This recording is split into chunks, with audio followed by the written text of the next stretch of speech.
July 25th, 2017 Shelburne Selectboard meeting to order.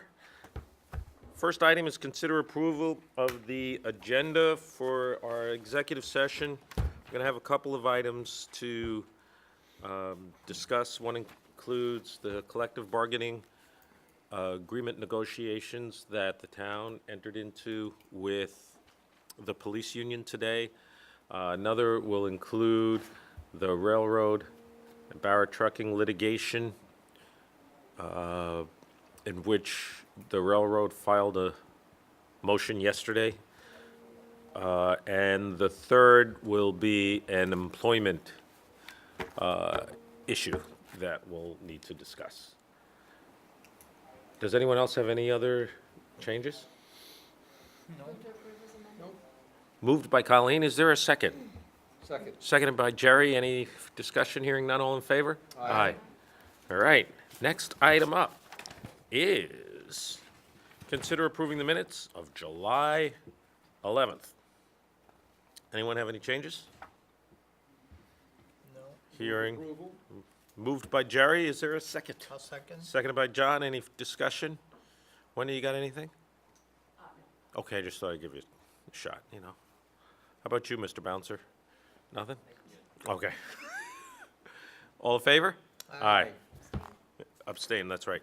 Okay, next item is public comments. If anyone here has something they'd like to talk that is not the subject of anything on tonight's agenda over which this board has jurisdiction, now is the time for you to come up to the microphone, introduce yourself, and tell us what you'd like to hear. And do we have someone?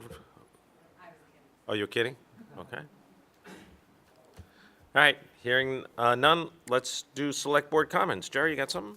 I have a quick comment, and that's to make the board aware of the significant progress that's being registered by the neighborhood safety group, who are proposing to Joe some program specifics for expenditure of the funds in this fiscal year, and who had very successful demonstrations of calming and constrictive measures, as some of you may be aware. At the same time, they did surveys. The surveys are almost in a parallel fashion to the library, the surveys are very, very supportive of continued efforts in this regard. Great. Thank you, Jerry. John, you got something? Yeah, I have a couple of things. So I have, over the last couple of weeks, had a number of calls at my house and you know, around town, as I've been around town, about industrial noise emanating from the transload facility down the street. And I wanted to encourage the general public to you know, make contact via email or phone to the town manager's office so that we can log those calls in the anticipation of some ongoing discussion with the operators of that facility. So that's one thing I wanted to mention. The other is we have had some reports of the railroad crossing cycling, if you will, meaning starting to close but not fully closing, related to trains not coming all the way up to and through the crossing. So my wife, a pretty good example, I'd say, was passing through and the arm started to close on her one day last week. So those are the kinds of things that we want to take note of, just to be sure that, you know, we have a way of addressing them going forward. So those are the kind of things I wanted to just make mention of. Thank you very much, John. I'm, too, receiving a lot of calls about the noise coming from the trains at all hours of the evening. Seems to be around 3 o'clock often. And I'm glad to be back after being out of town for the last month and going through. We really had no Wi-Fi where we were, which was great to unplug. But now coming back, and the majority of the town-related emails that I've been receiving has been in relation to industrial noise. And so if there's anyone out there that has not received a return email, it's just because I'm playing catch up, and I am continuing to forward those emails on to our town manager, and thank you. And I'd like to relay a couple of comments I received. Very nice comments about our town manager, Joe Colangelo, this week from people involved on some committees and some residents who, frankly, Joe, were quite complimentary of your work. In particular, they were talking about traffic safety issues in different neighborhoods. There's another neighborhood that's quite involved now in traffic safety, and I received a very nice call commending you for your responsiveness and your professionalism in the manner in which you have responded, and I just wanted to let everybody know that it's nice to hear. It'll be $5. It's a joke, it was a joke. All right, town manager, oh, wait a second, I do want to report also that we did enter into a mediation today. We are negotiating our collective bargaining agreement with the police department. We spent from approximately 9 or 10 o'clock this morning until 6:30-ish this evening in the mediation. John Kerr and I attended on behalf of the Selectboard with Joe Colangelo, and police were represented. We had a mediator who came in, and we are continuing discussions, and we're doing our best to reach an agreement that's fair and reasonable for everyone involved. And those discussions are confidential, so I can't go into the details of what they are, but we're all trying. All right, Joe, town manager's report. All right, real quickly, so the first of the 2 sidewalk projects was basically completed last Friday, the one going down Falls Road. It's a nice addition, I think it turned out well.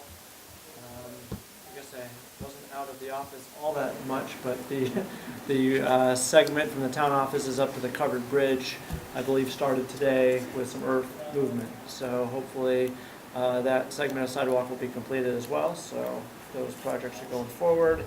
And I want to commend both the water and highway departments who worked together all day yesterday to repair 2 water line breaks in the General Green neighborhood. The entire neighborhood, because of the water line breaks, was without water for the entire day.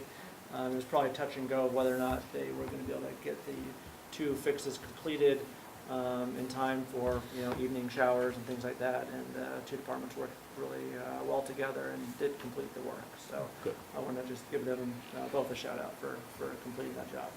Thank you. Thank you. Our next item is item number 7. Interview candidates and consider appointments to commissions, boards, and committees.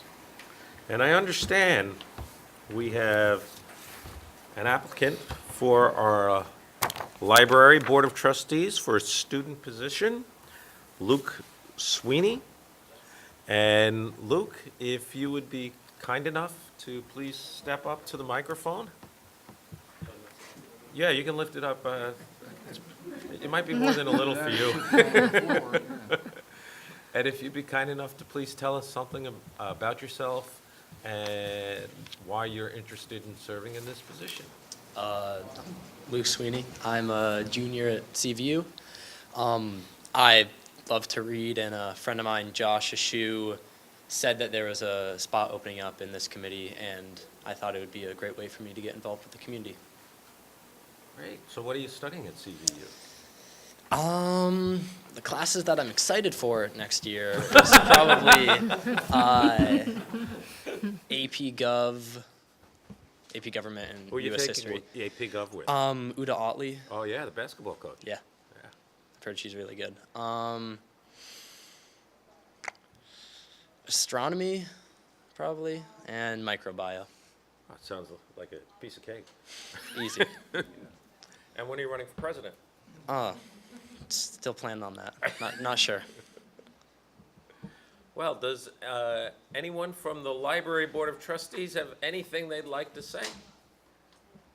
I'm actually not on the trustee. I know you're on this, okay.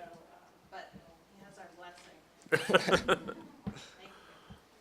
Any questions or comments?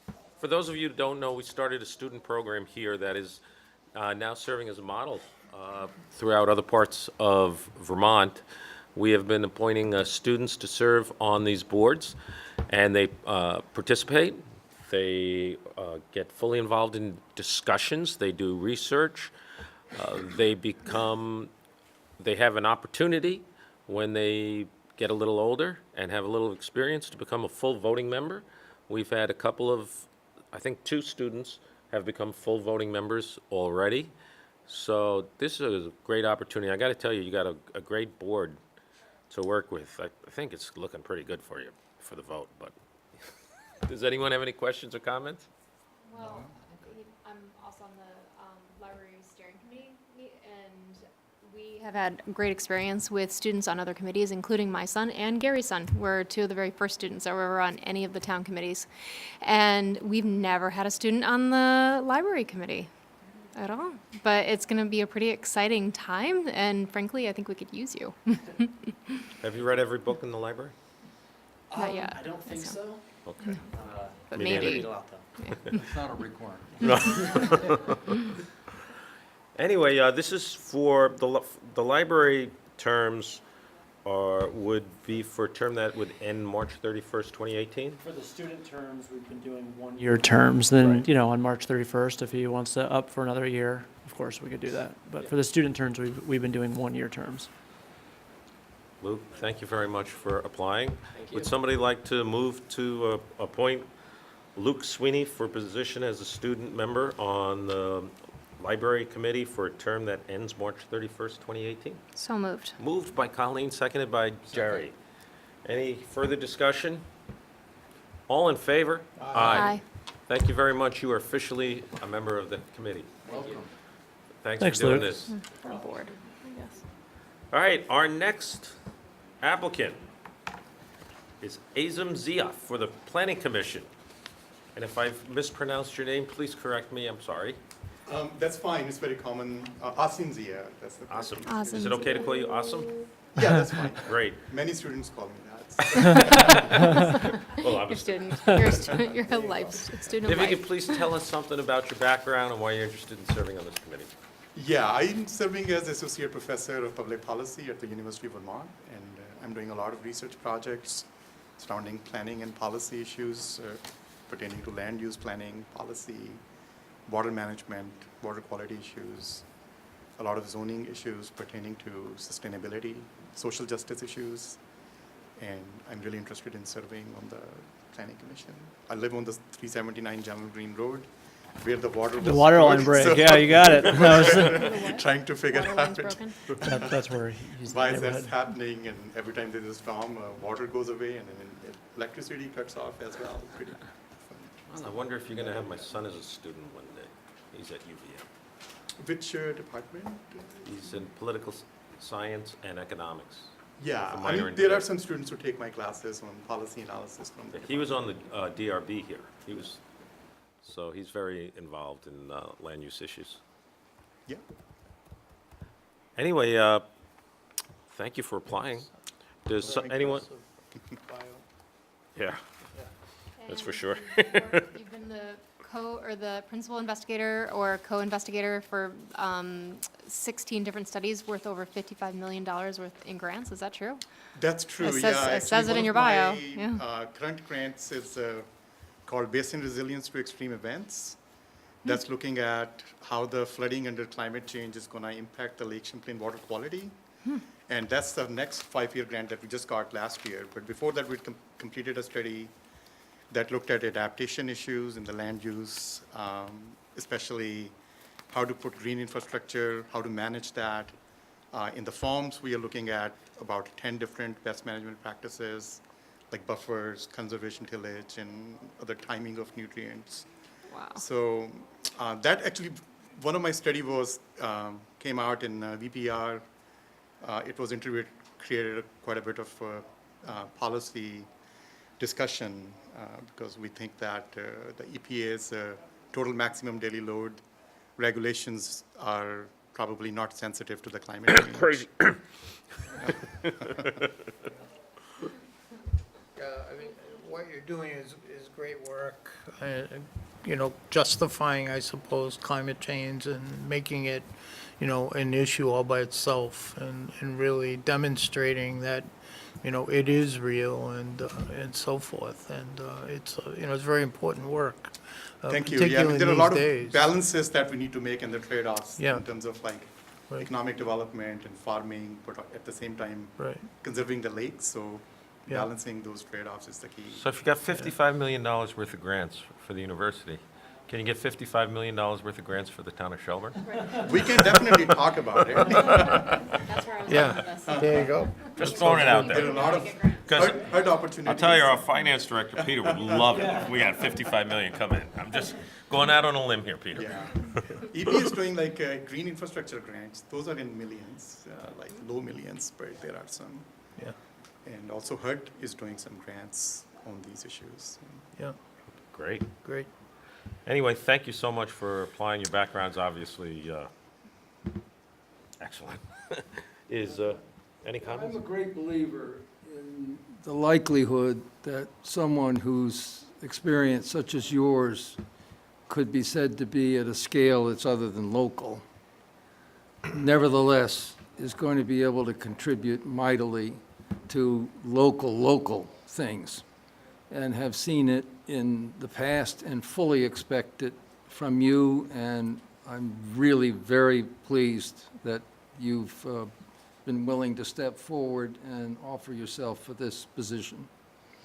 Thank you very much for the opportunity. I really appreciate this. This is great. Great. Would someone like to move to appoint Professor Azamzia to the Planning Commission for a term ending March 31st, 2019? So moved. Moved by John, seconded by Colleen, in a race for, everybody wants you on. Thank you very much. Oh, wait, Look we have forward to to this. vote. Any further discussion? Hearing none, all in favor? Aye.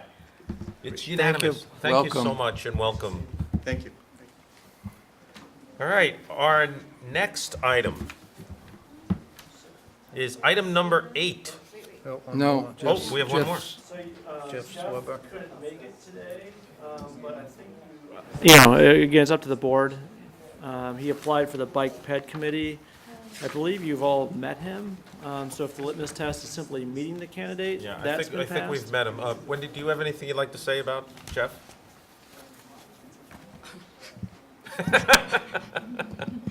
Yeah, Jeff has attended several of our meetings. He's applied, he's a civil engineer, and I think he would bring great perspective and expertise to our work, especially as we look forward to working on the town plan and discussion about zoning and easements and working with the DRB and the Planning Commission. So I think he'd be a great addition. He We- came as we- a community member last week on a lovely evening, so. Well, we've met him before, so as you said, I'm comfortable going forward. Is everyone else comfortable? Yeah. I know Okay. he was, Yeah. it was too bad he couldn't be here, but he was out of town, I believe. Someone like to move to appoint Jeff Sweber to the Bike and Ped Path Committee for a term ending March 31st, 2019? So moved. Moved by John, seconded by Colleen. Any further discussion? Hearing none, all in favor? Aye. Congratulations, Jeff. All right, I got them all this time, right? Yeah, you're good. Next, Wendy. You're here for our annual CBC report from the Bike and Pedestrian Path Committee. Hello. Wendy See a lot of you Seville, lately. yeah. I have not presented before. I'm a fairly new chair of the committee, so I don't know how much you are interested in just going through the report, which you have. There are a few things I thought I would highlight, might be of greater value. Number one, Joe, I think the sidewalks look great. Thank you, Ann. They're looking good. My name came out great on that last block. Very happy about that. Your handprint. I saw you walking and checking it out. But I really want to start with thanking Dean for his support of our committee. He is more than prepared. He always presents great material. I'm learning a lot, the committee's learning a lot, and I think, as I said, going into the, looking at the new town plan, February 2019, and working towards that, I know he'll be invaluable. My background is not town planning, so I look forward to learning a lot. He does know a lot of stuff. Yeah, well, I don't know. Oh, well, that's one thing, and the first question was, what is your CBC's mission or charge? So that is the mission, except the second line of that was, do you suggest any changes? So I did, in this report, add the terms safety and connectivity. Before it had said, and ultimately improving mobility and fostering a sense of community. And I thought with our town's current concerns for greater safety in the town core, in the village core, and also in the outlying areas, that made a lot of sense to add that term.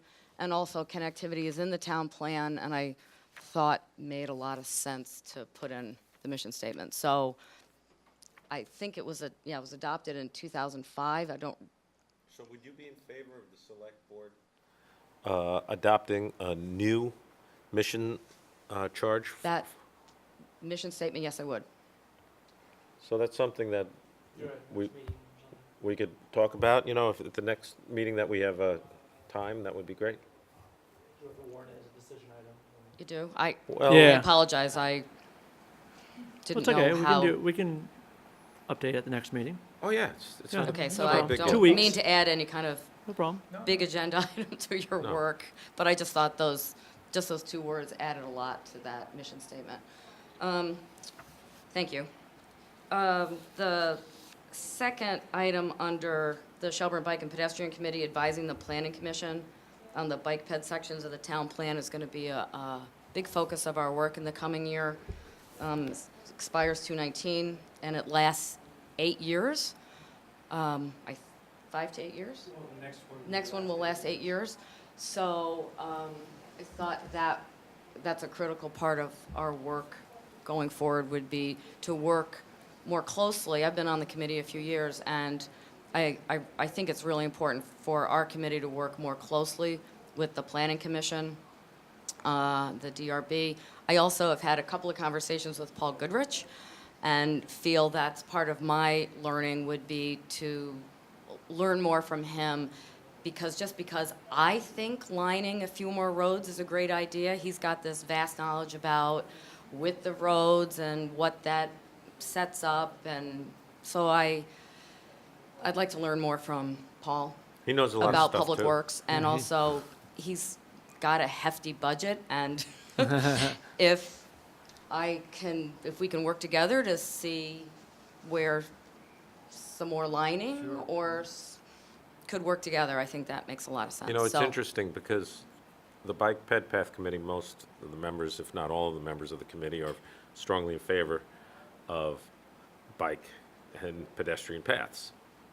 But there's a group of people in town who we recently saw were not in favor of extended bike paths and extending connectivity in different issues. The Bay Road bikes, for example, there's a whole group of people not in favor of it there. And connectivity, there was a few people, or some people, who are not in favor of the connecting path between Pearson and Boulder Hill. So there are Yeah. differences of opinion Certainly. in the community. So I think that gaining a better sense of what people in the town want, that leads me to a little bit of a conversation about easements, learning more about those. There are easements around town in various places, and there's town land that I don't know that people are aware that it's even town land. So taking a better look, maybe updating the easements map, we were looking at it, and there are other easements, and I know that's a staffing issue, but that would be really helpful if we could get a more updated look, so you can see where easements are already in place, which would make sense in terms of, well, if that would connect these areas and there are all these easements in place, we just need to connect a little more. It just seems to make sense to me in our group. But I hear what you're saying about people have differing views on adding paths, adding walkways. Well, our current town plan, which serves as the Bible for our bylaws, promotes connectivity. Right. Promotes bike and pedestrian Right. walkways. And since the Not just Planning vehicles. Commission is now doing something to update the town plan, your committee being involved in that, I think is a great idea. So I'm glad to hear you Yeah. guys want to do that. Good. Yeah. We talked about Jeff joining the committee. We are looking to recruit a new student. A thought I had was perhaps extending that to residents of Shelburne who might be attending local colleges. We had a student on our committee, and he joined mid-year and was only on it for a brief amount of time. But I'm looking to chat with some folks up at CVU to see if we can find some interested students and proceed from there. But that was just a thought I had. Might be interesting to get a college student on. The other item, we're going to be researching how other bike and pedestrian committees fund their projects, get things through locally and nationally. Thought we'd do a little research into that, see if there are some clever ways to find money in different Oh, places. you mean you guys come to us and say it's only a 10% match, and then we find out later it's a 20% match? Is that what you mean? See?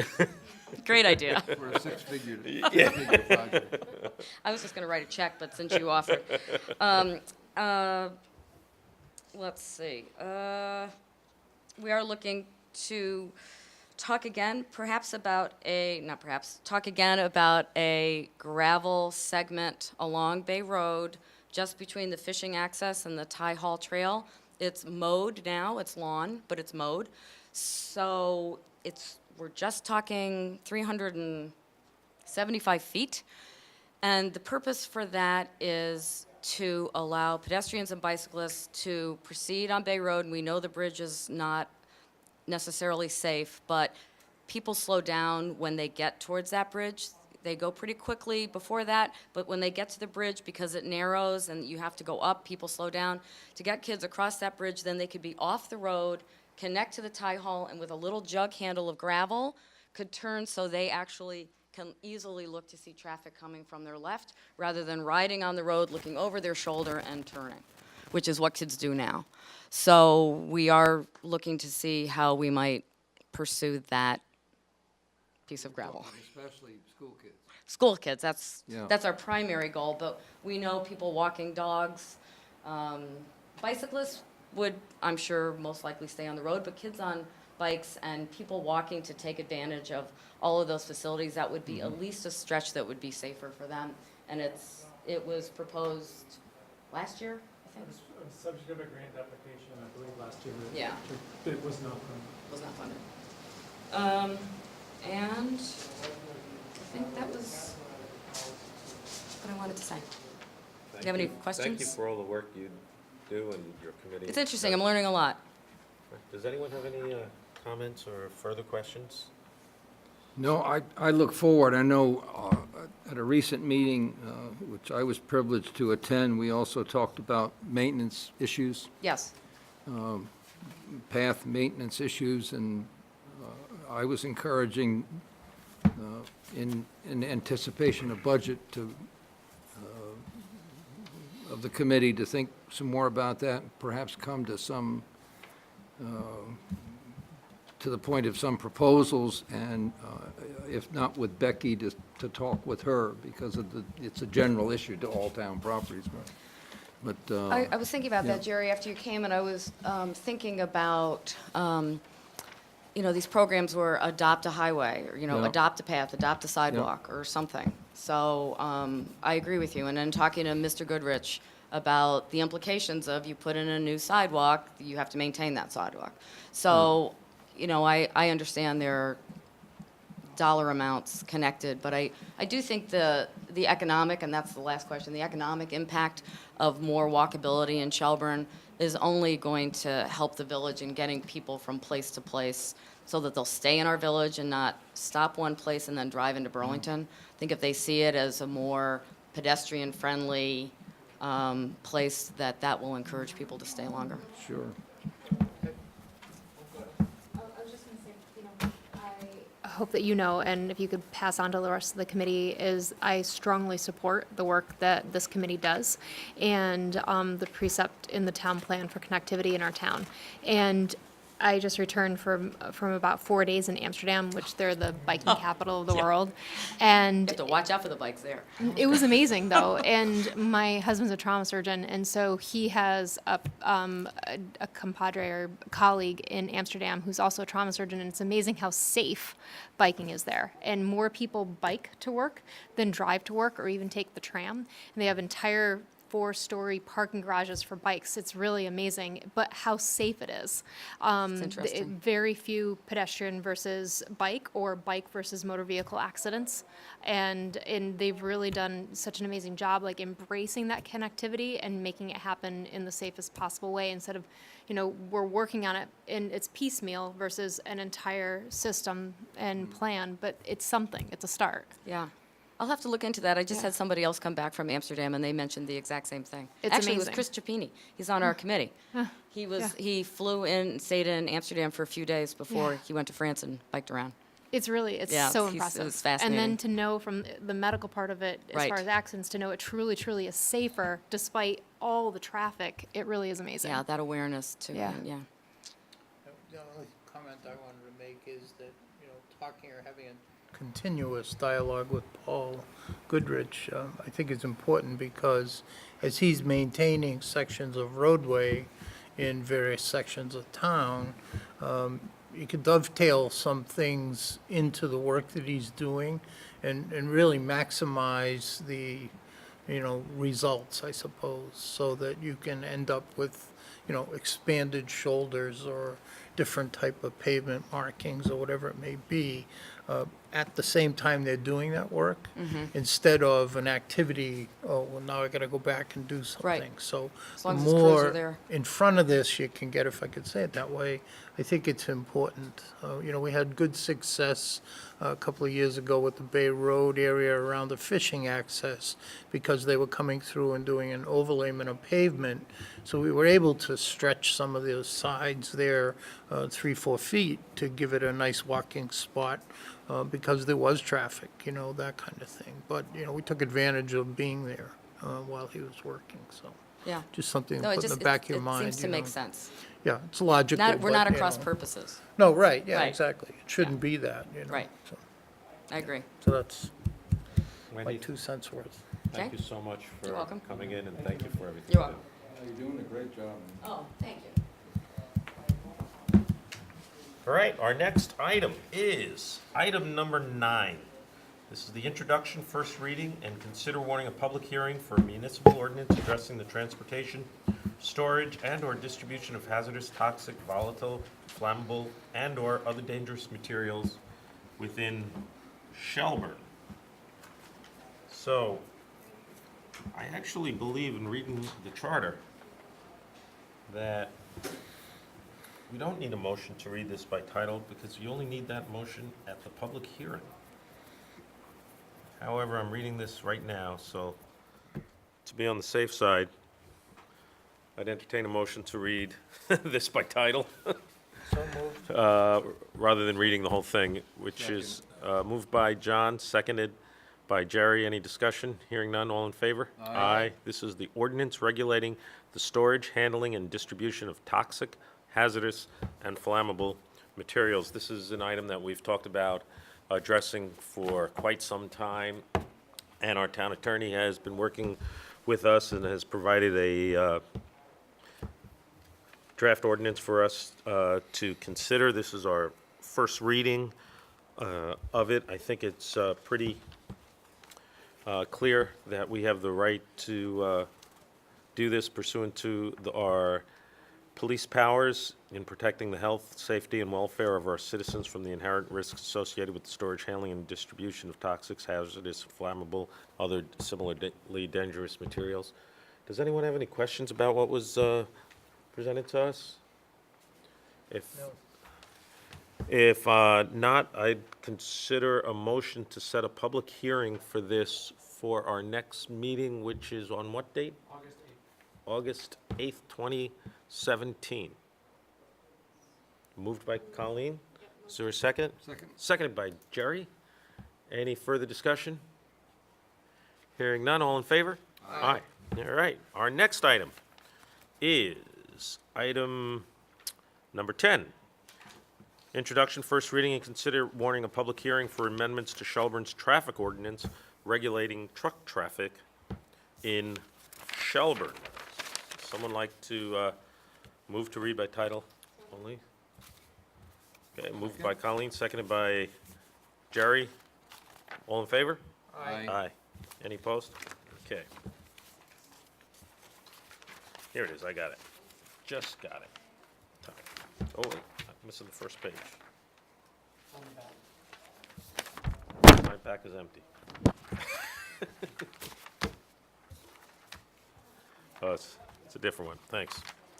Name of this is ordinance to regulate motor trucks on town highways. This is something else that we have been speaking about doing for quite some time.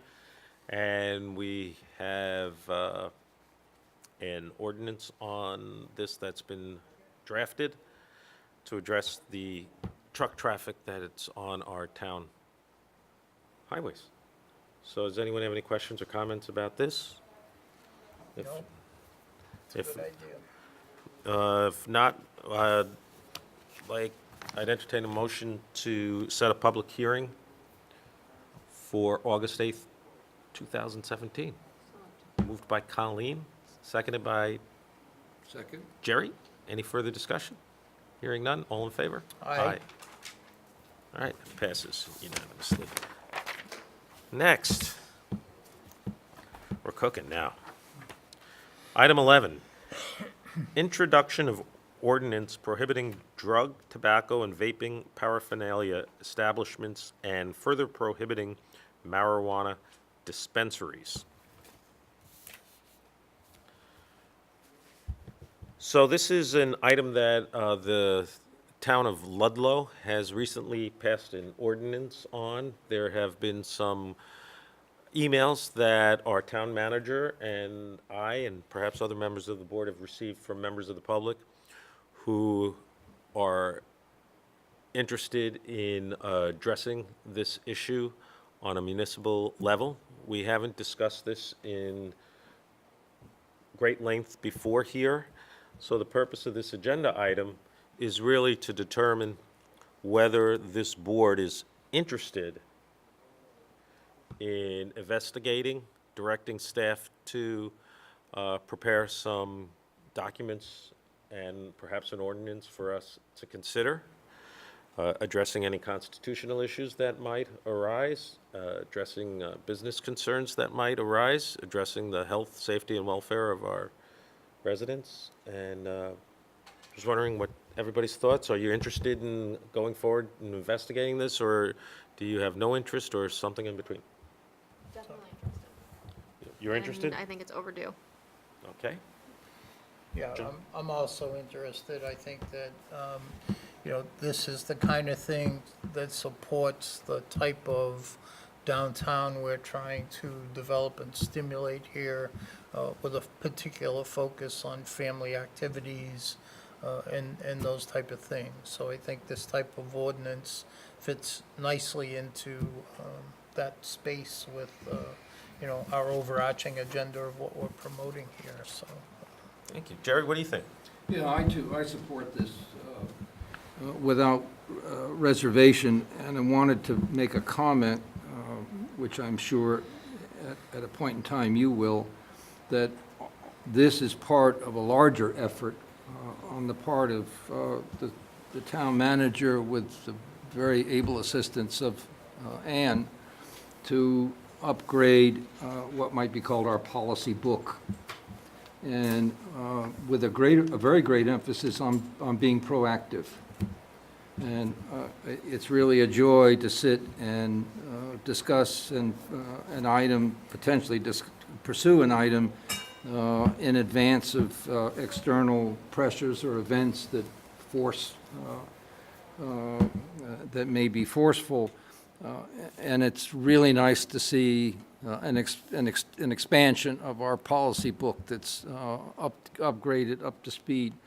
And having said all that, and given that Dean, who's my favorite wordsmith, is sitting here, I am going to comment. I know no one wants to hear this, but under Article 1.03A, I'm going to look to Dean to explain to me exactly what they mean by A. I don't have a copy of the proposal. Well, you'll love it.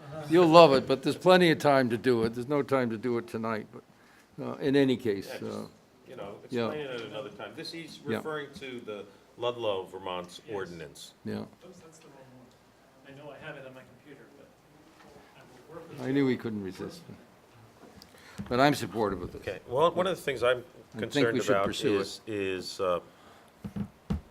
I do believe there could be constitutional issues in play here, just like there were constitutional issues when we addressed adult entertainment. And we addressed that by reviewing what was permissible constitution under our the federal constitution and the state constitution. And that might come into play here also. But I'm also concerned that establishments could promulgate where they are very close to our elementary schools. And we have kids who walk to school every day, and it is an area that I think warrants serious discussion by this board. We're the policy legislative branch of our government, and I am in favor of us, like all you three also, of investigating this and seeing what staff will bring to us as a potential ordinance or as a memo. We're identifying concerns and identifying ways to address those concerns. So I think we have a sense of the board, Joe, that we're interested in investigating this. So we'll put it on the agenda at an upcoming meeting for a first reading and then to set a public hearing. I was flipping through some channels. I saw Cheech and Chong this weekend, so I thought this was kind of an odd mix-up. All right, thank you. Next is item number 12. Consider our second reading for amendments to the stop sign ordinance, westbound and eastbound approaches to the Bay Road underpass, 2-lane traffic. I'll just read what this says since it's so short. The Shelburne Selectboard hereby ordains that the stop sign ordinance be amended as follows by adding to paragraph 3 westbound and eastbound approaches to the Bay Road Railroad underpass 2-lane traffic. The effective date of this amendment shall be upon passage, except as amended, the original ordinance adopted on July 13th, 1993 shall remain in full force and effect. So, this is our second reading. Does anyone have any comments or questions? I will say the general public is looking very much forward to this. I think so. I continue to get calls on it. I'm sure you do too, living so close to it. Yep. Since I wasn't here for the first reading, I don't know what the conversation was like, but I remember Joe and I had a conversation about when the last time I went under that underpass or through that underpass. Even though it was 2-lane traffic, like both people stopped and it was still like one person went, and it was almost like it became ingrained, and then I think it Joe's didn't going to require it. respond. We have some plans to Yeah, address I know that. that's been a pretty constant criticism of the setup now, and I think that will be solved once we add some road paint, some line striping there, and that sounds like a silly thing to say that will solve the problem, but I really think it will.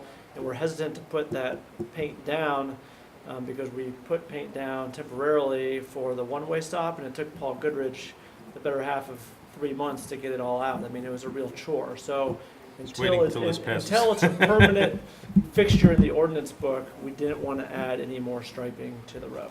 So I think that when it's passed and we add the appropriate striping, it'll clear up that scenario. Hey, did we already, at the last meeting, approve a public hearing for Yes. August 8th? Yep. Yes. Okay, so we don't need to do that. Does anyone have any other comments on this? No, Anyone here have anything they'd like to add? Jude, you have anything you want to throw in on this one? She's good. can we name it after you? First stop sign named after Hey Jude. All right, our next item is item number 13. Consider authorizing the expenditure of $8,500 for full audit of the police department. Joe, why don't you tell us a little something about Sure, this? I think I gave away all my proposals, but I thought it might be good for, this certainly wasn't, is not included in the current budget, so that's why it's before the select board. Typically, if we try to do something that's more than $5,000 above, what hasn't been budgeted, I like to bring it to the select board. So this wasn't part of the budget that was put together for this fiscal year. But I think that doing an audit of policies, procedures, and management of the police department makes as much sense as doing an annual financial audit, so we know what the health of the town is. Certainly, we'll have some recommendations that we can work on.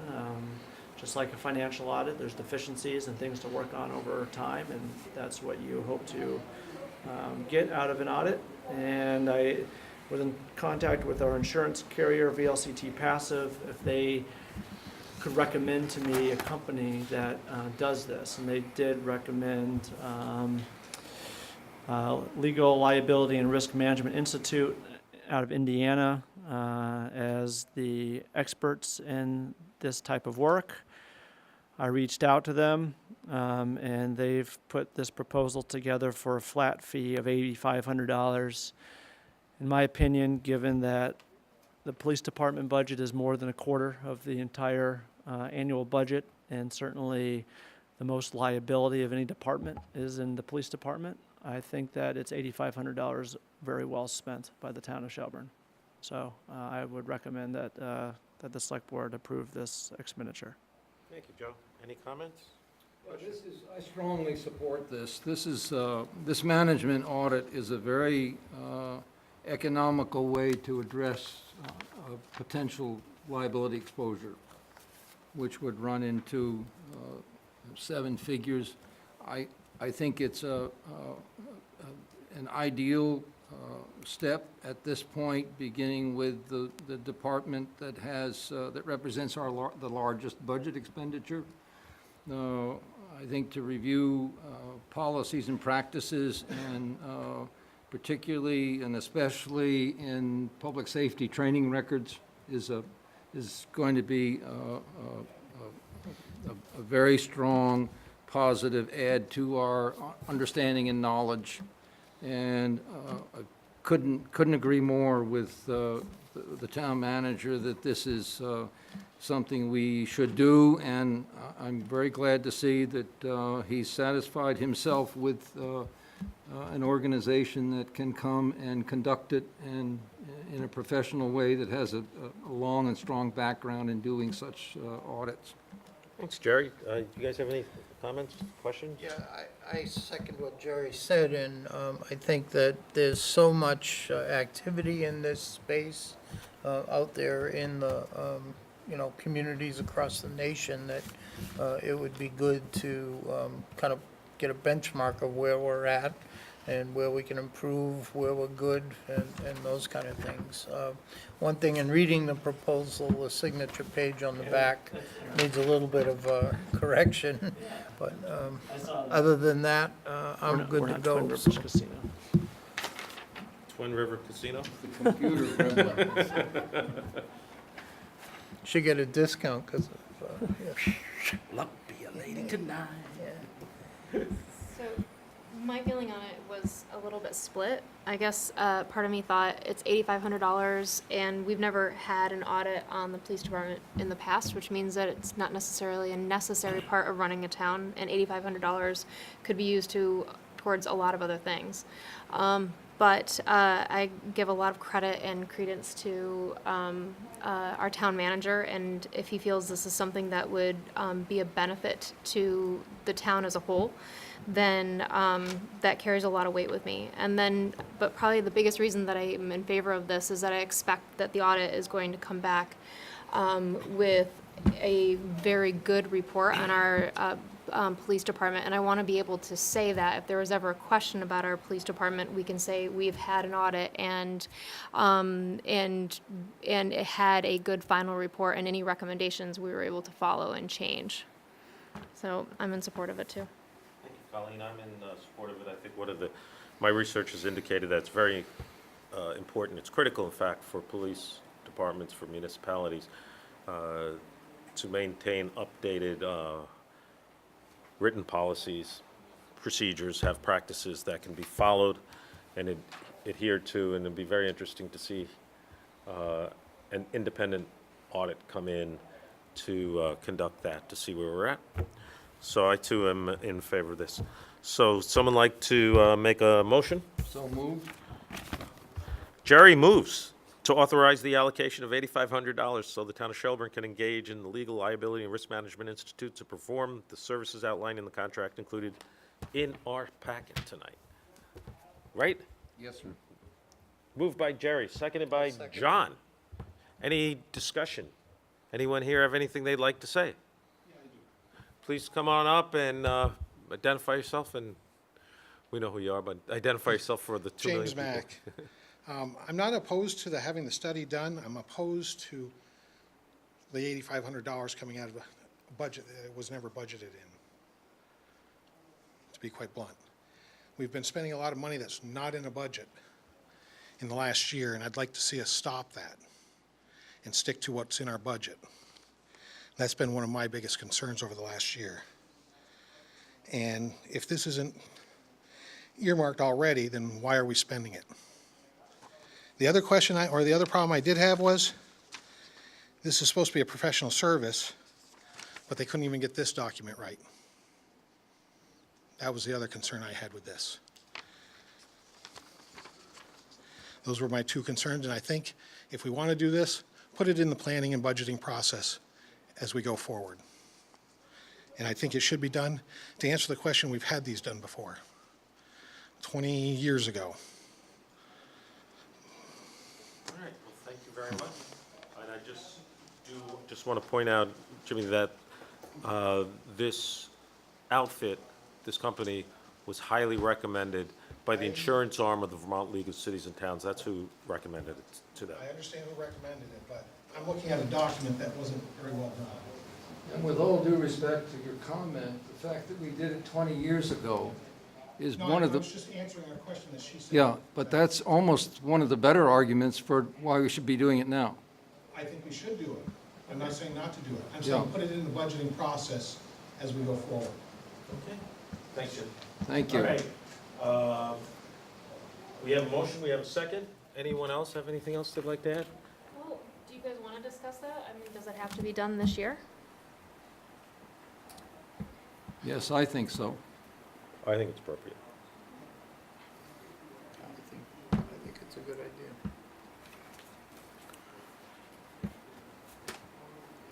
All right. And what part of the budget does this come out of? Like the town manager discretionary fund, or? Part of the police department. It's a police department service, so. Look, I'm going to be honest. I think that with the liability that any municipality has with the police department, I think $8,500 is a bargain, and I would strongly recommend the select board to approve the funds. I think that it'd be good to benchmark this for us. I mean, just because they come back with some suggestions, that's not the end of the world. We have suggestions on our financial audit all the time and try to meet those. So I think that for $8,500, it's a bargain, and we should absolutely do it. If you don't, I think this, if there's a sense of urgency, I think what it reflects is the fact that at any point, regardless of intention or skill or situation, you could have an instance of liability. And without the confirmation that this audit will begin to provide us, that we are up to speed in every respect, our legal liability position will be quite weak. And in the various professional meetings, seminars, and whatnot, you may remember last summer I went to that 21st policing seminar. This is the #1, top of the line, first page topic. In that, liability instances for public safety tend to run in 7 figures and are overwhelmingly the largest cost, insurance cost, therefore the largest percentage of premium demand that we pay.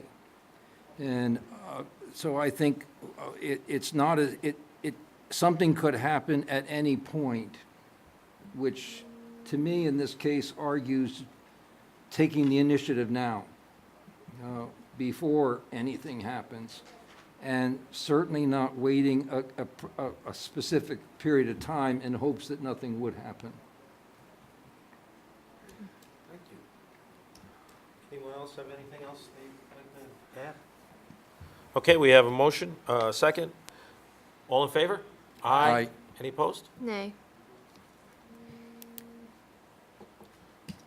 Okay, motion passes 3-1. Item number 14, consider a motion authorizing the creation of a stormwater utility advisory committee. Everyone knows that stormwater is a big issue in Shelburne and in every community in our state. So we want to help address this by forming an advisory committee.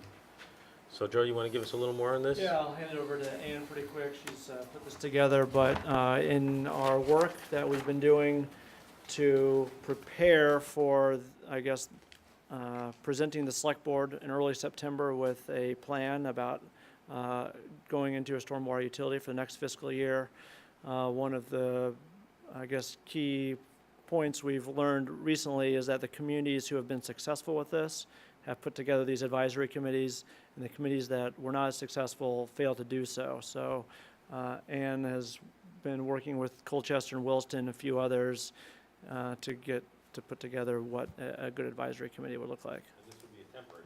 Yeah. Yes, that's how we see it. This is something they did in South Burlington, when South Burlington set up their utility. Colchester just set up their utility, and they had this type of advisory committee.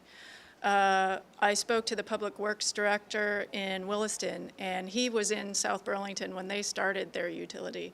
And he said the one thing that he really regrets, the way they did things in Williston, was not forming this Stormwater Advisory Committee. So he really advised us to do it.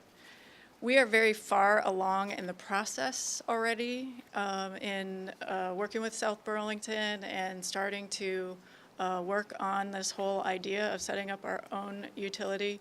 So we would see this as more, this working group for us would be having to do more with outreach and giving us some advice on policy, although they wouldn't be a policy-making board or committee. There will be things that we'll need to think about when we are assessing parcels, such as farm parcels and mobile home sites and types of things that I've learned other towns have had discussions about different types of policy. Also credits, we may want to give credits to parcels, to commercial properties that have that are going to have larger fees than a residential property. So there's some things to think about, and we could possibly pull people who are already on boards and commissions if they're willing. We're thinking meeting bi-weekly because we have a very compressed schedule at this point if we're trying to meet the deadline that we've set for ourselves. And then the end date we're thinking would be, when the utility starts, or maybe a month after, if there's some spillover, we feel that the advisory committee may be able to assist us with. But it would be part of the outreach effort to form this committee. Great. Do we have any idea of what the committee makeup would be? Or, You and want to say 7, up to 7? Yeah, up to, Seven we were thinking up to 7 members. You know, hopefully they would have some qualifications. We were thinking if there are members who are already on the Natural Resources Committee or the Planning Commission who might be interested, that would be great. Maybe we get a Gosh, mix. if Asim had time, and I was raising my hand, sorry, when he was talking, if that was annoying, but he was one of my professors at UVM, and I can totally vouch for his brain power and the amazing things that he can do with data. And his knowledge is, yeah, vast. Anyway, well, that's great. Got to see your old prof. yeah. All right.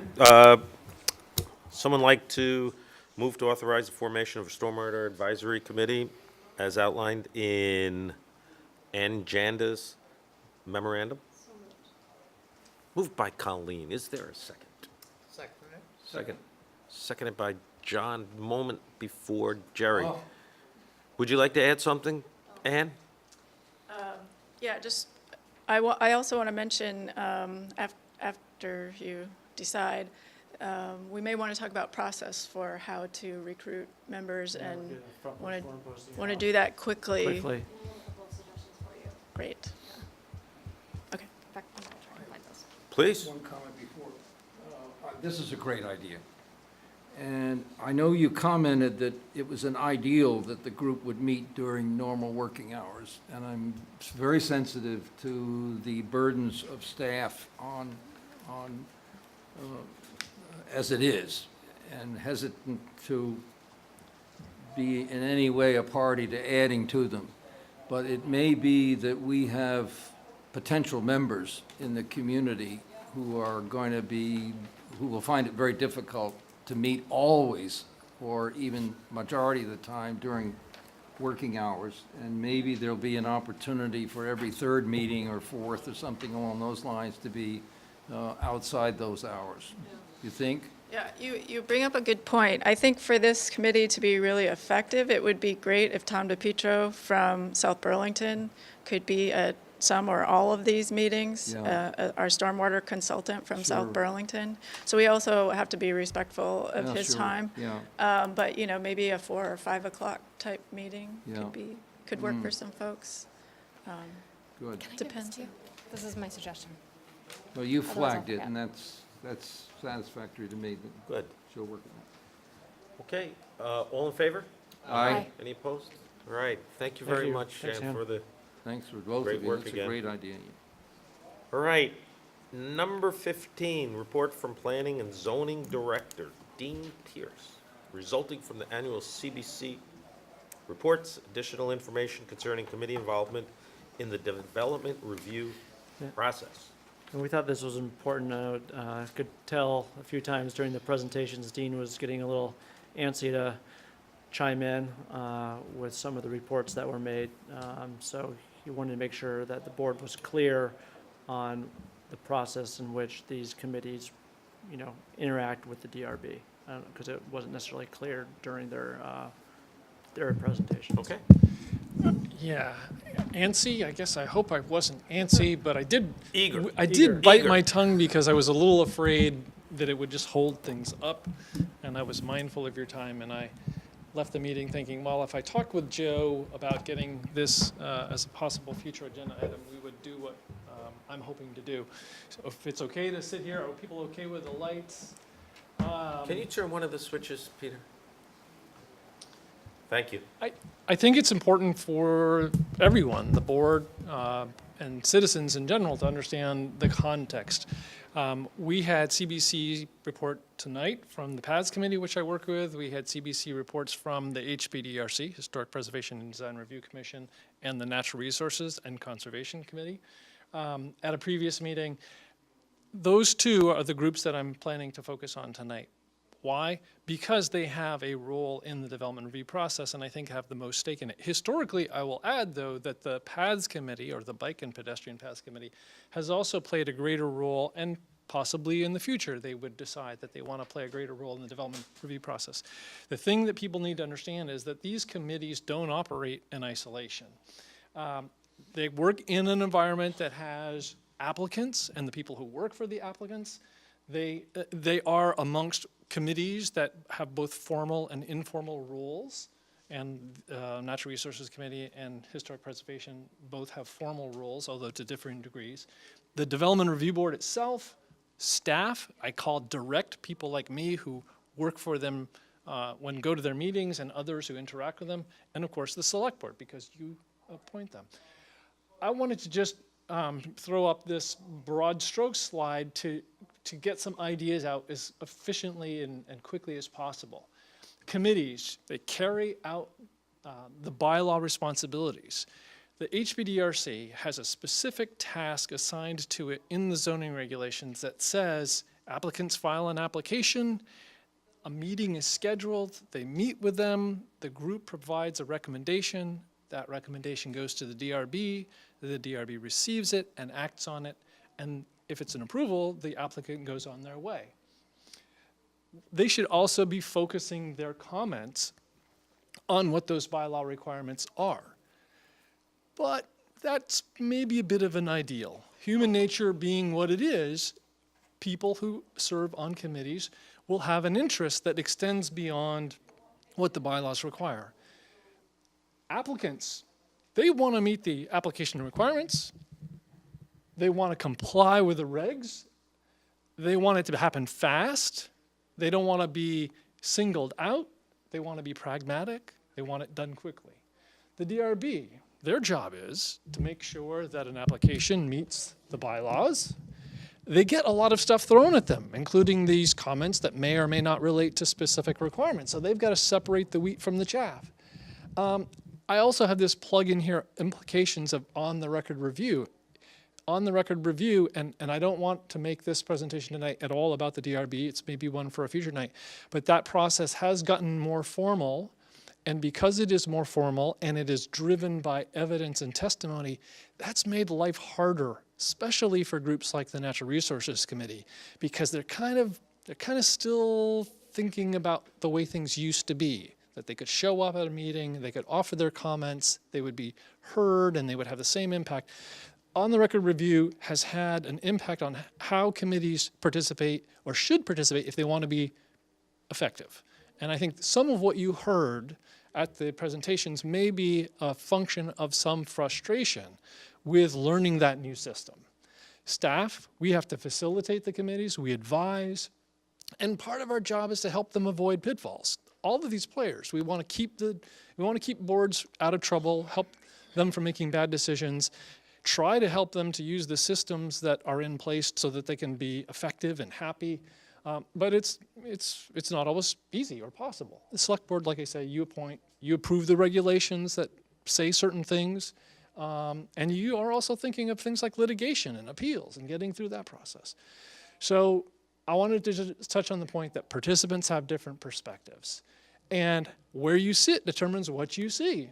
And so how they see the requirements applying to themselves and to others isn't always the same. What I see the regulations saying is required is not necessarily what someone in a different place sees them. Applicants, committee members, DRB members, and so forth. But the good news is they also have things in common. Life's complicated, and so are regs. But people want things to be simple. And so I think across the board, DRB members, or rather Natural Resources Committee members would like things to be simpler than they are. Applicants would like things to be simpler. But sometimes that's not always possible. Did you come up with that yourself, life and regulations affecting it? I don't know that I'll take credit for it, Gary. It's not copyrighted if you want to use it. And there is this constant tension between what people want and what they can actually require, or what they think should happen. And again, I think some of what you were hearing is a reflection of that. Committees generally, they are supposed to do the things that the bylaws call out for them. There are formal requirements that are clearly spelled out, and they have to do with things like what goes in an application. And it also has to do with reviews and recommendations, like I was saying before. The Historic Preservation and Review Commission has a specific role to prepare recommendations to the DRB. The Natural Resources Committee, for certain types of applications, has a formal rule that says someone can't submit a preliminary plan application. So the big step in subdivision isn't supposed to get to the DRB unless there's a stack of letters. And one of the letters comes from the water department, and one of the letters comes from wastewater, and one of the letters down near the bottom of the list is from the Natural Resources Committee. And these letters are all supposed to say, I've seen the plans and I'm happy with them, or I could be happy with them with conditions.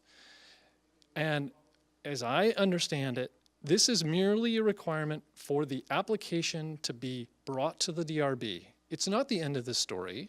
It doesn't mean that anybody who signed one of those letters couldn't go to the hearing and testify and clarify or elaborate or what have you. It's a gatekeeper type requirement. But I think sometimes people who are asked to sign these letters lose sight of the fact that that's all that they are.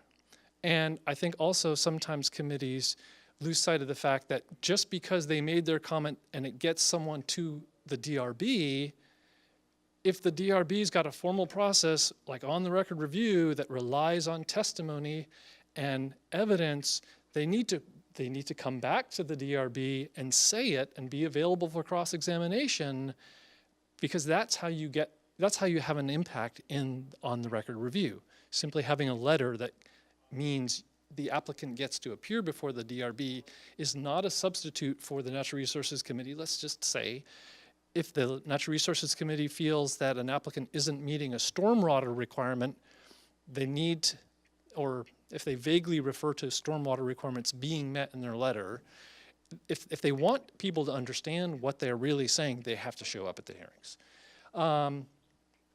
And then sometimes, we have to remember this, they have other jobs outside of the development review process. It's not all they do. Both in the case of the Historic Preservation and Review Commission, they have inventory responsibilities. The Natural Resources Committee has a lot of other things. I've really kind of previewed these, so I'm going to go through it very, very quickly.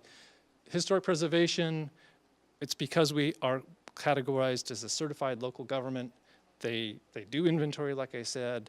It's within a specific part of town that they review applications, but there's also places in the regulations where they have an additional opportunity to provide comments. They also look at when people want to demolish within that district, but they have a pretty significant role, because the DRB is not supposed to approve a request under this section of the regulations until it's been to the design review folks. One of the things about the design review folks is that the reviews are an expression of their character. I think people who work in places like Burlington, where the design review process is, I think, very exhaustive, people that go to Burlington will think it's like that in every community, and it's not. I do believe that the review process that's carried out by the Historic Preservation and Review Committee in Shelburne is a lot more collegial. It's a lot more like, let's talk this over. We think we can help you. People tend to make things more complicated than they need to be. You can make it simpler. If you're making it complicated because you think that's what we want, you don't need to do that. So it's really kind of interactive, and I think that's how they see them best serving the interests of the people of Shelburne. But it still results in this recommendation that goes to the HPDRC. We don't get things to the HPDRC unless there's an application filed. We have some tension with some applicants who would like they want to just show up, and this is just one of those realities of having regulations. If you want to try to treat people equally, you say these are the things that you need to submit, whether you want to or not, and that helps lead to better decisions on the part of the board. Anyway. It is consultative, really. I do believe that, having worked with them for over 10 years, and they try hard. But I think they feel also that their other roles, such as inventorying historic properties and recommending historic districts is something that isn't appreciated in some of the comments about, making sure that they know when there are proposals that affect key properties like the green or even this property, they see as really under their wing at the very least. Natural Resources Committee, I'm just going to fly through this. It's the subdivision regulations where this most formal responsibility that the Natural Resources Committee has is found. And like I said, it has to do with the application requirements. The subdivision regulations, and it's this letter that is mentioned in the paragraph that you all can read either now or later when I email you this PDF. There are other sections of the regulations, section 800, which has a list of standards in it that are planning standards that are kind of soft, but that address topics that are of concern and importance to people who serve on a group like the Natural Resources Committee. So they often get a lot of attention and they'll elicit comments, but the comments, they're hard things to necessarily translate into must-do on the part of the applicant, if that makes any sense. They're somewhat qualitative requirements or standards, and if a committee member sees the language that says giving due consideration to impacts on trees and so forth, they think, this is the place that we can make sure that this project will not result in any trees being cut. Well, that's not what that says. It says give due consideration. And that list of planning standards, I think, is in the regulations for a reason. I think it's for a good reason. But members of committees that are involved in the development review process that provide comments, like it was mentioned, on a short timeline, they can't have conversations in between meetings, they feel pressured, et cetera. They don't always have fully developed comments to make regarding these criteria, period. There's another section 810 that has firmer standards that really are also the same standards that would apply to Act 250. There are things in the site plan review regulations that have to do with stormwater, which is also something that has been growing concern to the Natural Resources Committee. And so they're spending more time looking at this. And there's also stuff in the PUD requirements. The Natural Resources Committee also spends more time, I'd say, looking at the town plan as a reason to do things or not do things with regard to a development.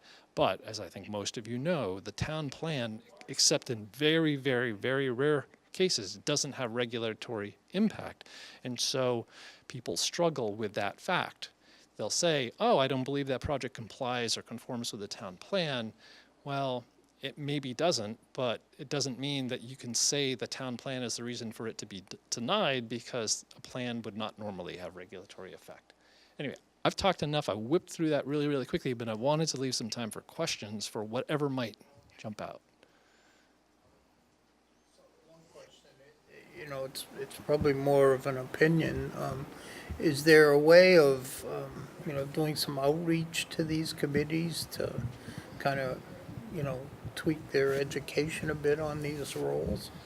Yes. It's a touchy subject, but. Well, short answer is yes, of course, there is. But it's a matter of, it's really something that has to be done, and then a couple years later, because there are different groups of folks, it needs to be done again. I mean, Wendy's a good example. I mean, she's mentioned having learned a lot about the things that the committee does. They have a new chair, they have some new members, and they're sort of at a beginning of a cycle. The Natural Resources Committee, no, they're pretty deep into a cycle, so it's something that can be done, ideally would happen more, and people would retain it, but this isn't the easiest material to retain either, Yeah. But yes is the short answer, but it's a complicated system. Yeah.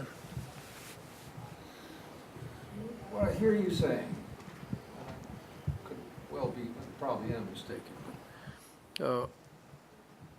that the relaxation of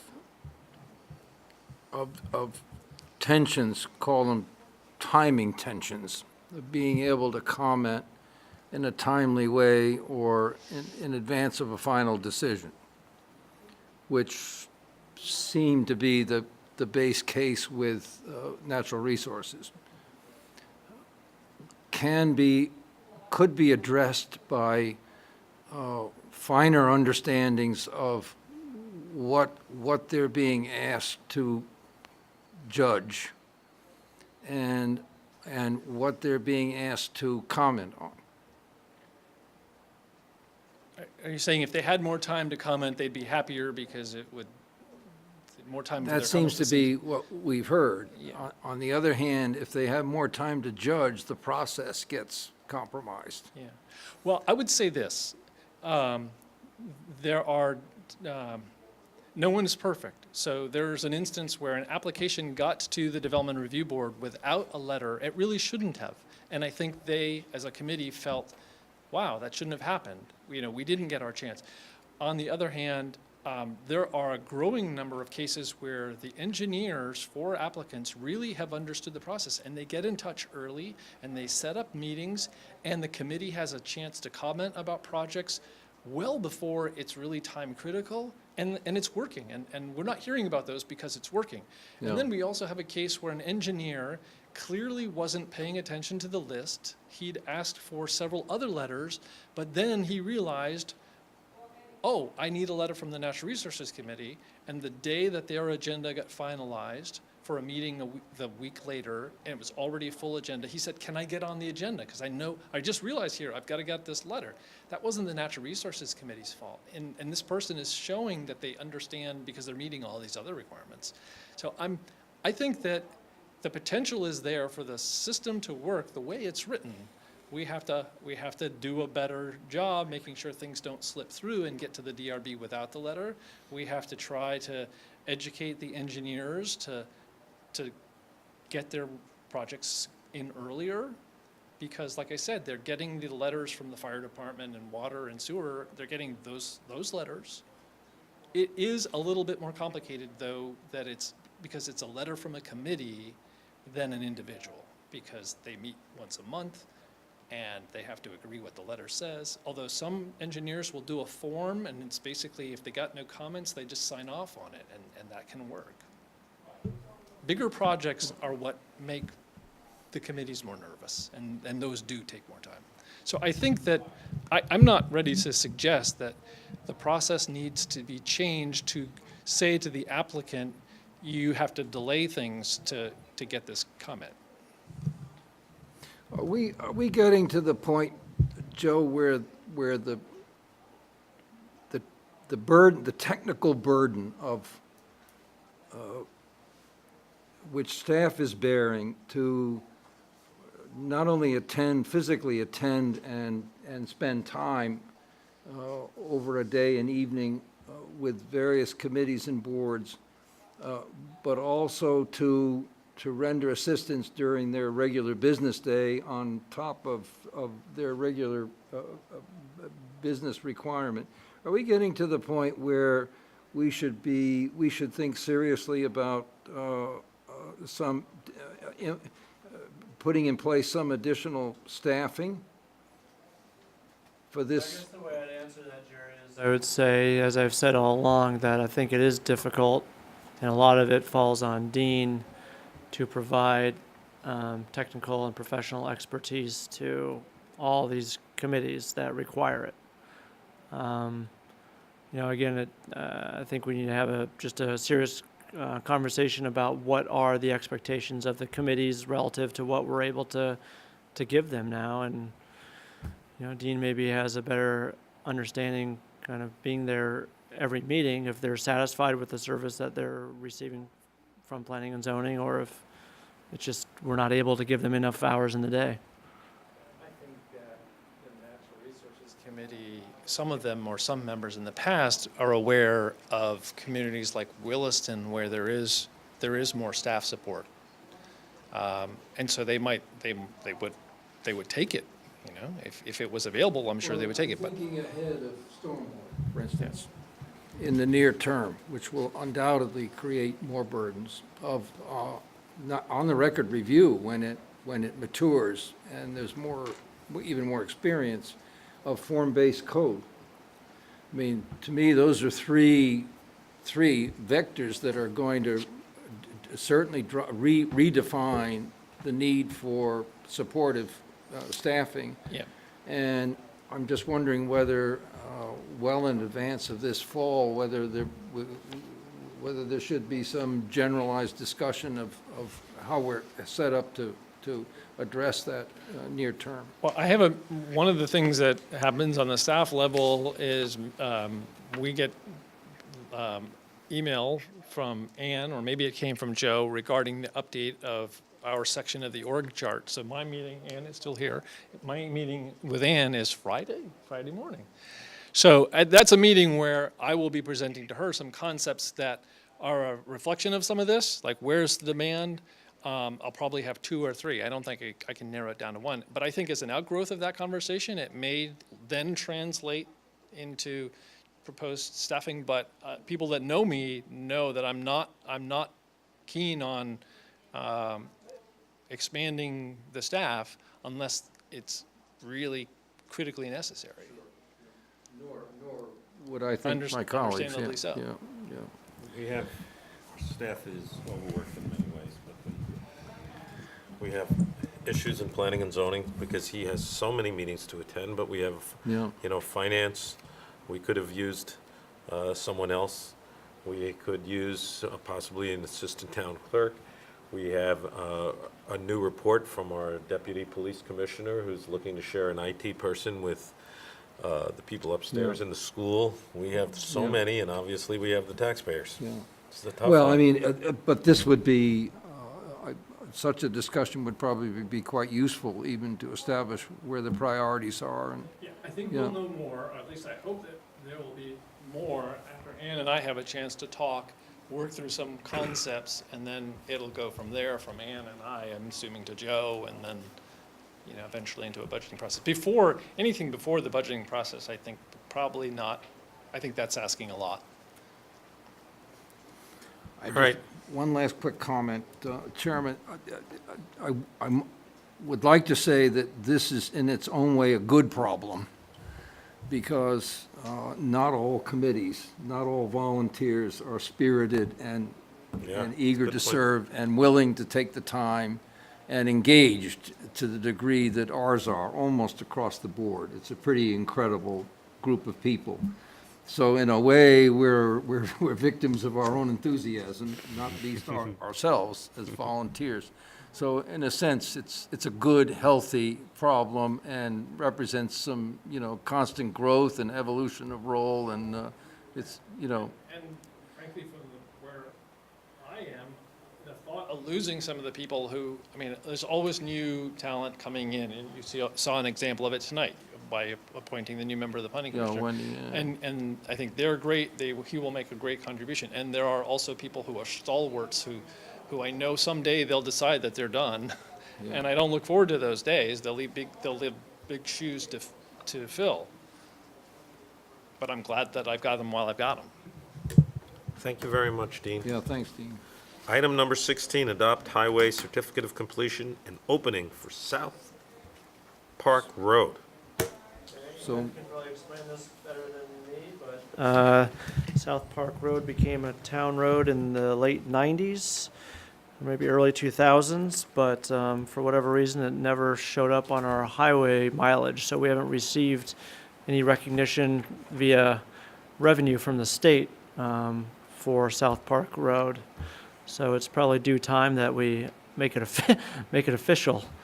Is that a good explanation, Ann? I'm good. You have me at hello. Yeah. Yeah, This the- last step in the process just was never done in 2000.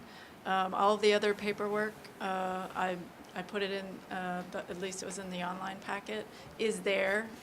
We've accepted it as a town road. We just need to let V-Trans know this so they can add it to our Mileage. Yeah. mileage. Someone like to move to authorize the signing of the certificate of completion and opening of a highway for public travel for South Park Road? so Moved by John, seconded by Jerry. Jerry. Any further discussion? Hearing none. All in favor? aye. All right, you passing around the signature Yeah. block? It's going to be great to get the money, but I hate to see your wonderful chart have to be redone with all the color. Oh, right. Yeah. All right, let's all sign this puppy. And get it to Ann. and give it to Ann so she can do whatever she wants to do. And you can fill in the date. Thanks, Dean. All right, our next item is item 17, consider adopting the town's hazard mitigation plan. We do this every year, right, Joe? You know what? Well, we do the local emergency operation plan every year, and we already did that. This one, I believe, actually, the town does every 5 years. And I'll be very candid with you, and I've been very little involved with putting this together. It's mostly done by CCRPC on not just our behalf, but on all the town's behalves in Chittenden County.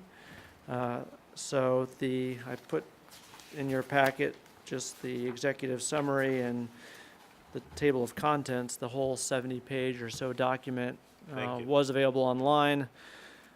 So I recommend that we adopt this. Okay, So moved. moved by Jerry, seconded by Colleen. Any further discussion? Hearing none. Do you have a comment? Aye. You want to make a comment just for fun, get in the game? make a comment at the end if I can talk to you guys. Okay, sure. It's about the driver's back ordinance. I figured. It's actually, He's talking about you and me again, Jeff. All- No. All in favor? Aye.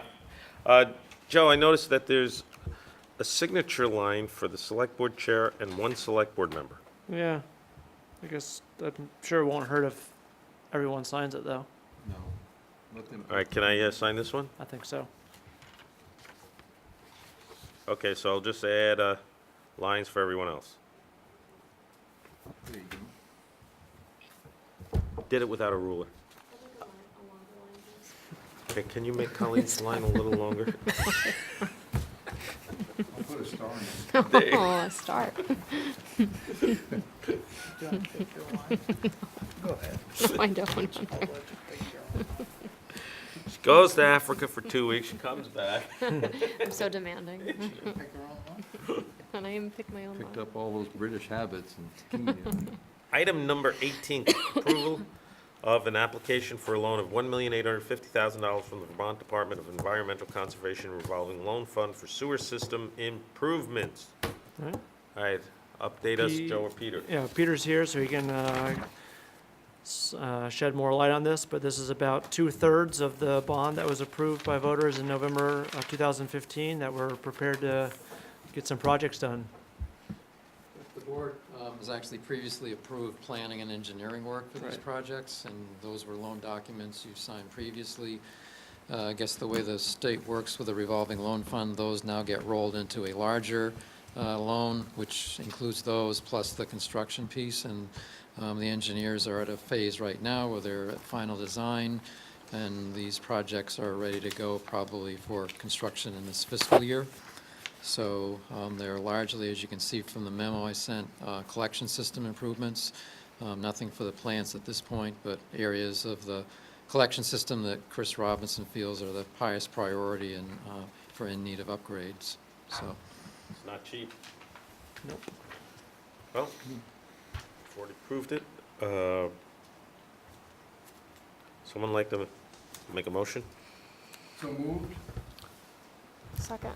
Moved by Jerry, seconded by Colleen, to authorize an application for a loan in the amount of $1,850,000 from the Vermont Department of Environmental Conservation revolving loan fund for sewer system improvements. Any further discussion? Hearing, yes? I had one question. Have we ever had a local preference ordinance? Local preference? Directed toward projects such as this that would establish preferences for local vendors, contractors? Oh, the state I see. contracting practices, because it is under a federal revolving loan fund, there are conditions in there. I'm not sure specifically what they are, but I know there are conditions in there that, like you have to buy American steel and things like Correct, that. yeah. Buy American, and Yeah. that's but I don't think there's They anything probably in make regard to moot anything municipals. local, but I was just curious. Well, for example, the thought RF arose when I read the this. RFP that we put out for construction management services for the library project does make a statement in there about, all things being equal, that there would be preference to a local company. So we do that from time to time, but That's probably a good idea for our policy. It was, I remember on the select board about 8 years ago, we had a discussion about that issue. And there were pros and cons on it. Oh, you're quite so, yeah. Yeah. It's an interesting concept, though. It didn't, just reading Peter's memo just prompted the question, and I wasn't sure whether Yeah. we're. Good, all right, so we sign, all in favor? Aye. All right. Next up, item number 19. Peter Ewing is not here. Peter Frankenberg is. Peter Frankenberg is now Peter Ewing. Okay, request by Peter Ewing to refund $335.36 in education property taxes charged to 133 Cheese Factory Lane. Want to tell us about it? Sure. This is a little bit different request than you've seen before for waivers. This is a property at 133 Cheese Factory Lane. My understanding is Mr. Ewing is the son of the parents living there. There was an illness in the family, and the person that usually files the homestead declaration and property tax adjustment application with the state was ill, and due to the illness, the filing did not take place. Mr. Ewing is taken over trying to manage the affairs of the family, and when the tax bill came out, he discovered that the homestead declaration wasn't there and the property tax adjustment wasn't there either. Unfortunately, by the time he recognized that it was past the deadline for filing those applications with the state. There is a provision where someone can appeal to the Vermont Department of Taxes, taxpayer, and request a taxpayer advocate if they have extenuating circumstances where they weren't able to get a property tax reduction. And Mr. Ewing did follow that process. It is a confidential process because it does get into income, household income, and things like that.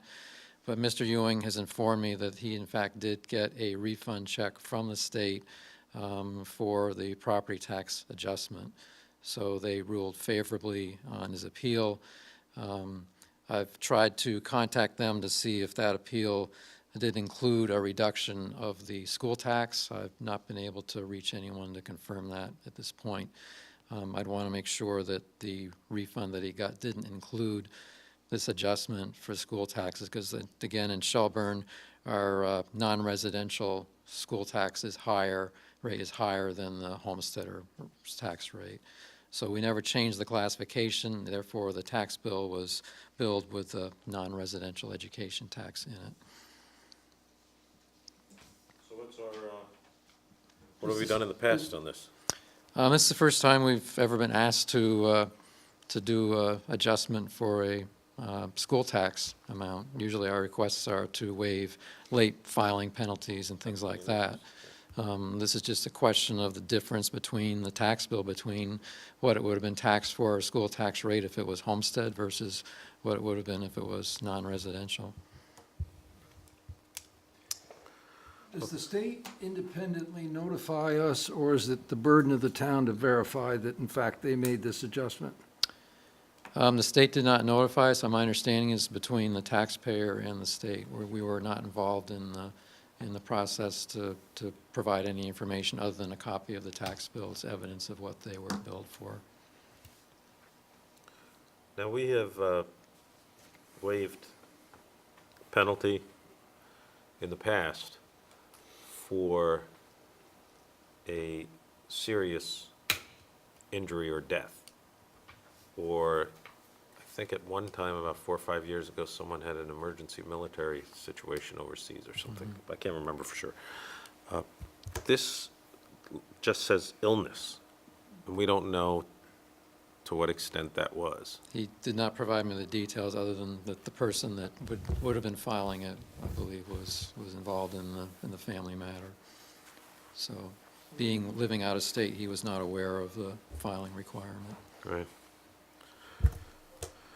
Well, Joe and Peter, you guys have any recommendations? This is a new one for us.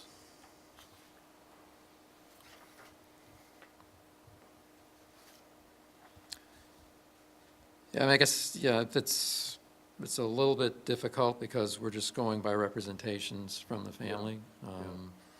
However, I think the fact that the state did do an adjustment tells me that they were presented with some evidence that But we haven't been that presented was with that. serious, yeah.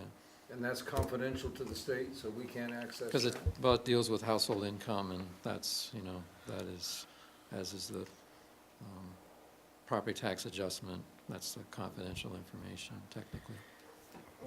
I think like in the end though, it is a homestead. And somebody from outside the state unaware of that criteria and once made aware of it, corrected it, and went through the proper process through the state, which I think is harder to get an appeal from than the town.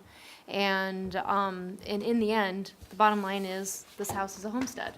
And they're supposed to pay the appropriate tax amount, and if they've overpaid, then they should get a refund. And they've gone through the appropriate steps. So my feeling is to move to refund $335.36 in education property taxes charged to 133 Cheese Factory Lane. And that's my motion. Okay, Second. moved by Colleen, seconded by Jerry. So for discussion, I just have a question, because I'm trying to figure this out, too. Would that put the burden on the town, then, to investigate everyone's, Sure. whether they are receiving some type of declaration from the state that they deserve a refund, and it's up to the town, then, to investigate every single situation? Or does that come into play? What do you think, Peter? I'm not sure I understand what you're asking to do. Well, we were never notified from the state, and more importantly, from the taxpayer. The state isn't gonna do any notification though. Right, but the taxpayer could notify us. The taxpayer did did. contact us when he found out that the bill was significantly higher than what it had been in previous years, when he started to manage the affairs for the family. That's when he contacted us.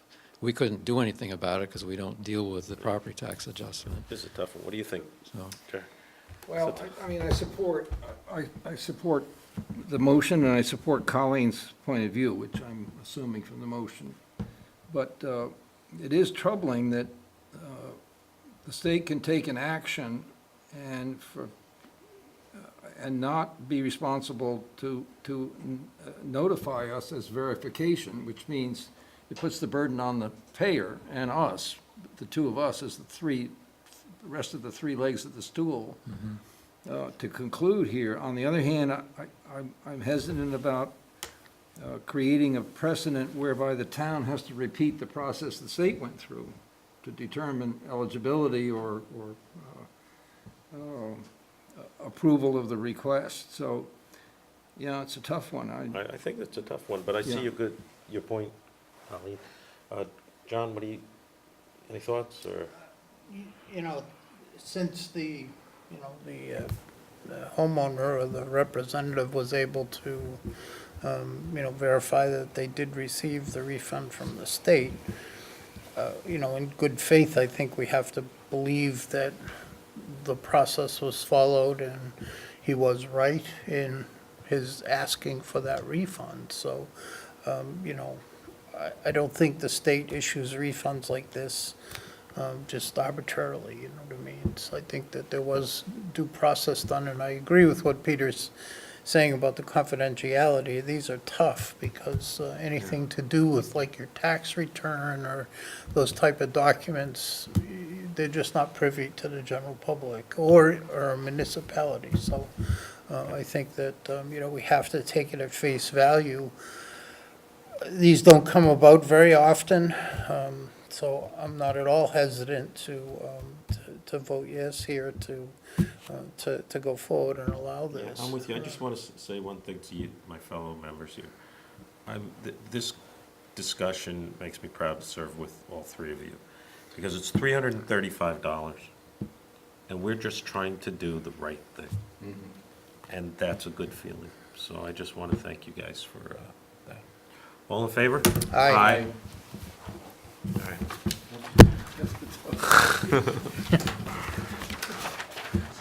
Just want to make them sweat. Yeah.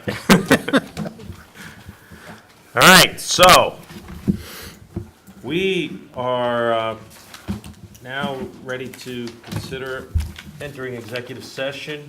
So I'd entertain a motion pursuant to 1 VSA Section 313, finding that premature general knowledge would clearly place the select board or a person involved at a substantial disadvantage in regard to negotiations with the New England Police Benevolent Association, litigation involving the town and Vermont Railways, and potential litigation involving an employment issue.